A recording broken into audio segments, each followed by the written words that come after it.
Hello everyone, so welcome to the behind the scenes. We're going to go over some of the lab stuff here at the moment, just going over like various comments, little details and things, just mainly because it's a small environment so it's easy to show things and then we'll get into the other stuff later. So, Alpha's clipping through a chair. Now this is done when I did another scene as like a preview. You can see it like early on in some of the really early trailers. And basically, it's Alpha sat at her console here watching Frisk and the player walk out of the ruins into Snowdin. That's just set up for that. Um, there's a lot of interesting things going on with the environment, even though it has to be readable. And what I mean by readable is you need to instantly be like, okay, this is the lab, this looks familiar. You can't really change too much in that sense. Um, but we push that a little bit further as we go on in terms of like what's easily readable and what changes I can make to different environments to make them look interesting while still having people instantly recognize where they are. One really interesting fact that I find, or at least I think I should point out, is the fact that the wall decorations are from RE2 Remake or Resident Evil 2 Remake. All these like metal panels, I used them because normally I use like a texture pack that has a ton of like Sonic assets in, mainly just because I find it works so well. But yeah, it didn't work out when it came to the lab, so I wanted something that looked techy and give me the 3D details in the wall. So this stuff is all 3D and all from Resident Evil 2 Remake, and it's really nice actually. I like the way that it looks sci-fi, but at the same time, it doesn't go too overboard with like rust or anything else. Um, Another cool thing is Sammy's artwork. Sammy helped out do a bunch of the anime artwork because I wanted to have Alphys's collection sort of like stamped on the lab in different places so you can see it's kind of a mess, kind of not a mess, almost like a student apartment kind of thing. Um, so there's loads of like Mew Mew Kissy Cutie stuff everywhere. We've got the poster here because we don't really see that wall too much on this side. In fact, you don't at all because you see the lab from like oh from this angle, and we don't actually ever see what's on this wall. So I was just throwing stuff on here to see what worked. Um, Another interesting thing was using Toby's dog model here to make up Friendly Crunch, which is the HD version of the bag of dog treats we've got here next to the True Lab or toilet door, as it were, with the little Alphys symbol on it. All I did for that was literally just render Alphys's character model out and then just color it in Photoshop.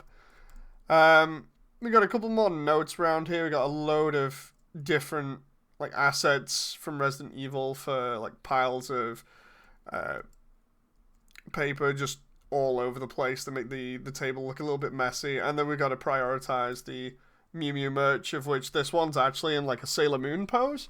I really like how that came out. It really looks a little bit like you'd see for like normal anime figurines. And then I don't know whether I've messed around with any of these yet. There we go. Don't forget to turn off monitor. Remember, get more dog food. I put like a couple of little sticky notes on that made sense. Like eventually fix cable management. It just made everything look a little bit more interesting. Um, then here we've got again more Mew Mew merch. It's like a can of cola. There's a couple of these just like lying all over the place, just with like made up characters on them, but they all look really cool. We've even got some stacked up over here. This is like a little reference to when I used to do some work for a big company, and I ended up just making this stack of cans on my desk and got told to take it down because it was a health and safety violation. Um, but yeah, we got all the ramen dishes going on here, and then we've got the standee as well for Mew Mew, which is again done by Sammy. It's supposed to be like one of those acrylic standees that you get. Um, we got a load of these like assets that I bought for um, like power banks and stuff like that, or just lockers with like power stuff on it. Um, That's pretty cool. I like dotting them around the place because it makes the walls again look a little bit more detailed. In terms of like the height difference, I don't know whether this is final for this area. I don't think it is. Frisk should actually be a little bit taller. But normally, there's this joke that goes on. Like, if you've not seen the streams for development, then you won't know about it. But basically, I use Toriel just to scale everything. And then what happens is I compare everything to Toriel. So, like, for instance, if Frisk is like half the size of Toriel, then at least I can then go off that for like other characters. So we kind of get a semi-consistent height for everything. Then we go upstairs here, and we got some other stuff here. We got the poster for Metaton that's at the top that looks like it's coming off the wall. That's pretty cool. And then one of Undyne's spears. I think I saw this in like Undertale bits and pieces. I'm not too sure. All I remember was I saw the idea, liked the look of it, and was like, you know what, I'll put that there. We got the fish lantern over here. Some of this is brought in from a file that I nicknamed book. I think it was bookcase or bookshelf. Originally, I used it for like Toriel's place, but then everybody kept on having a laugh and saying it looked like a haunted version of IKEA run by Toriel because it's just like a black void with all the assets in that I need for stuff like the cupboard here that has Alphys's dress in and stuff like that. You got some Mew Mew stuff. I think I made that logo based off some actual real life anime. I can't remember which one though. Then we've got the body pillow for Alphys that Sammy designed, and then I just decided to prop it up over here. We've got the bed. We've still got the bed that Toby made for Alphys. That's just a cube. And then of course we've got what will be Mad Mew Mew later on, which is the lifelike or life-size Mew Mew Kissy Cutie figurine or statue, whatever. On the desk here, we've got some blueprints for Metaton that are all wrote in monster language. Again, for those who don't know, I ended up using, I think it was Ancient Hylian for monster language. So if you've got that font, then you may take some time to translate this. But yeah, essentially it's just like detailing Metaton's development. I just thought that was pretty cool to include there's like some little details. Then next to the dresser, we've got another figurine. I decided to do the inverted colors, or the black version of Mew Mew, which is in a pose referencing a really good anime. And then we've got this tool set up over here, and a chainsaw, of which I can't remember whether that was Metaton that, I think it's Metaton that uses that at some point. And then we've just got the bookshelves from Toriel's that I just threw around there. I think I still want to change these so that they're all like anime or manga. I'm gonna have to look at it because like at the moment I think these might be placeholder.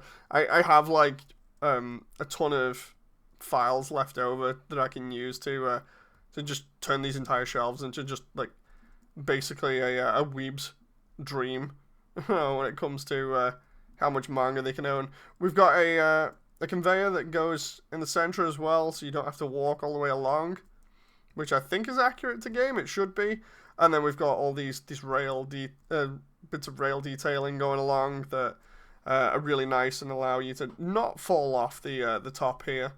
Got like air conditioning going on and all these little lights dotted around, and then a server just for the sake of it because I wanted one in here to make sense of all the computing and everything that's going on, and then also just like some wires that are lying around. I think this might not be the right version, but on one version I've got Heartland outside here for like transitioning between scenes. This isn't it, which is unfortunate, but it's fun to see that. I think I used it in the trailer a bunch. We've also got the Metaton sign here. I really like this because essentially it's just a normal fire exit, and then I've just posed Metaton over the top of it. I just thought it'd be a pretty fun detail. And then for here, the only new things I've added are these two signs that just, I think if I remember rightly, it's like Upper Heartland this way or something, and then this is like Waterfall You know, so they kind of show you exactly where you're going. I just thought that would be a pretty neat detail to bring a little bit more light or coloured light into these areas.